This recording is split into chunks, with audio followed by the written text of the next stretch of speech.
یہ اسٹریٹجی تحریک انصاف کے لیے زیادہ مشکلات کا باعث بنائے گی؟ بات یہ ہے کہ یہ کوئی اسٹریٹجی کا حصہ نہیں ہے کہ ہم نے کوئی اپنی آرمی کے ساتھ جنگ لڑنی ہے کوئی چیز. آرمی کی تو ہم نے ہمیشہ، خان صاحب نے بھی کل بھی بات کی، اس سے پہلے بھی بات کی کہ ہم نے ہمیشہ بڑی قدر کی ہے، اور اسی پہ وہ ایڈوائز کر رہے تھے آئی ایس پی آر کو بھی کہ وہ اس معاملے پہ سیاسی معاملے میں نہ پڑے اور سیاسی لوگوں کو سیاسی معاملات سے نمٹنے دیں. آپ کی کانفرنٹیشن اس وقت حکومت وقت کے ساتھ نہیں ہے، آپ لوگ تو اس وقت اسٹیبلشمنٹ کے ساتھ جو ہے وہ دست و گریباں نظر آ رہے ہیں.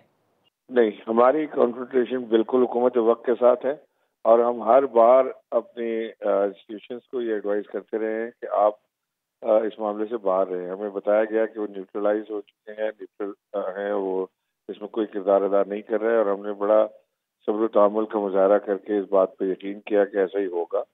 لیکن ہمیں بار بار یہ نظر آ رہا ہے جو اس حکومت کے اقدامات ہیں، جس حکومت کی چیزیں ہیں، اس سے ہمیں یہ نظر آ رہا ہے کہ یہ حکومت کسی بھی حد تک جانے کے لیے تیار ہے.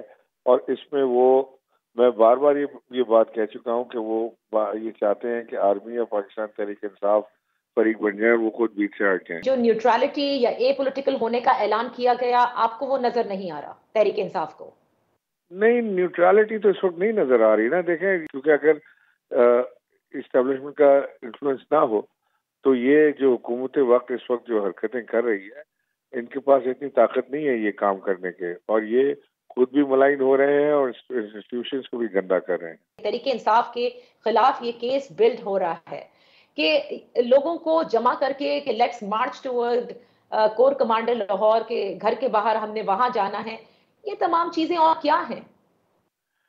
دیکھیے، میں یہی تو آپ سے کہہ رہا ہوں کہ جو ایویڈنس ان کے پاس ہے وہ ایک نیوٹرل کمیٹی بنائیں سپریم کورٹ، اور وہاں پہ وہ اپنی جمع کرائیں. Let supreme court decide.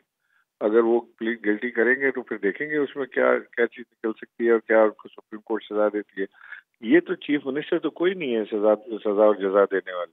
یہ تو ویسے ہی ان کا ٹرم ایکسپائر ہوا زبردستی بیٹھے ہوئے ہیں یہ وہاں پہ.